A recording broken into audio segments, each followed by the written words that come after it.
નમસ્કાર,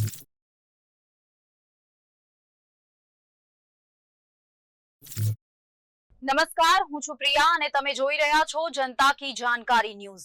નજર કરીએ આજના સમાચાર ઉપર। ધોરાજીના જયદીપ ભગવાનજીભાઈ સાણંદિયા નામના વેપારી મહાવીર એન્ટરપ્રાઇઝ નામની પેઢી ચલાવતા હતા।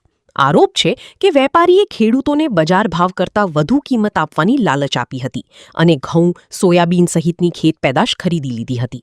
વેપારીએ ખેડૂતોને 1 થી 2 મહિનામાં રૂપિયા ચૂકવવાનો વાયદો કર્યો હતો, પરંતુ માલ લઈ ગયા બાદ 27 મે પછી તેનો ફોન પણ બંધ આવી રહ્યો છે। એટલું જ નહીં, વેપારીની દુકાન અને ઘર બંને બંધ મળી આવ્યા છે અને ગાયબ થઈ ગયો હોવાનું સામે આવ્યું છે। પીડિત ખેડૂતોના જણાવ્યા મુજબ માત્ર 9 ખેડૂતોના જ અંદાજે 31,40,000 રૂપિયા બાકી નીકળે છે। ચોમાસું નજીક આવી રહ્યું છે ત્યારે ખેડૂતો સામે હવે વાવણી માટે બિયારણ અને ખેતી ખર્ચની સમસ્યા ઊભી થઈ છે।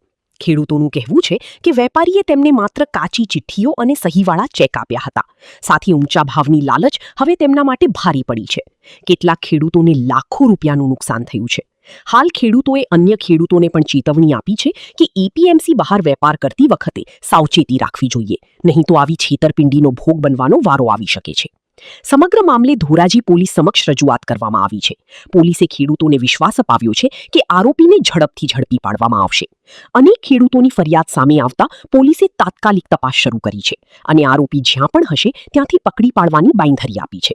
ચોમાસા પહેલા ખેડૂતો પર આર્થિક સંકટ તૂટી પડતા હવે તેઓ ન્યાયની માંગ કરી રહ્યા છે।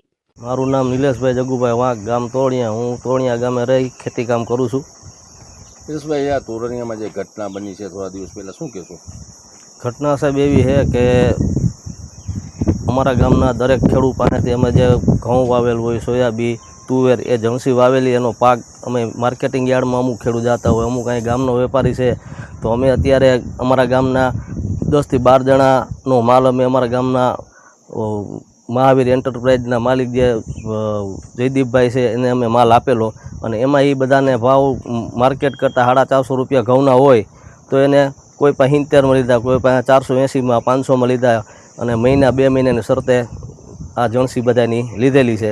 અને પછી કીધું કે ચેક અમુકને આપેલા છે, અમુકને કોરી ચિઠ્ઠી આપેલી છે, કોઈ જાતનું એનું એન્ટરપ્રાઇઝ દ્વારા કોઈ ચિઠ્ઠી નથી। નામ કાંતિભાઈ નારાયણભાઈ ખીચડીયા, ગામ તોરણિયા। ભાઈ, શું ઘટના બની છે? ઘટનામાં અમે ઘઉં વેચેલા હતા દલાલ મારફત અને ઘઉંનો સોદો કરેલો હતો 460 રૂપિયામાં। પછી એ લોકો ઘઉં જોખી ગયા અને આરટીજીએસ કરી દે અથવા તો ચેકથી પૈસા આપી દે એવું કહી આજ આપશું કાલ આપશું એમ કરી 20-25 દી કાઢી નાખ્યા। અને દલાલનો મને 27 તારીખે ફોન આવ્યો કે ભાઈ આજે વેપારીને મેં ઘઉં વેચ્યા હતા, એ વેપારી મોબાઈલ સ્વિચ ઓફ રાખી બંધ કરી દીધો, એનો કોઈ સંપર્ક થતો નથી। તો મેં ગામમાં આવીને જાણ કરી કે આપણા ગામની અંદર મહાવીર પેઢી ધરાવતા જયદીપભાઈ ફરાર છે એવો મને ફોન આવે છે, ફોન બંધ આવે છે, તમે કોઈ આ ઘટનાના ભોગ બની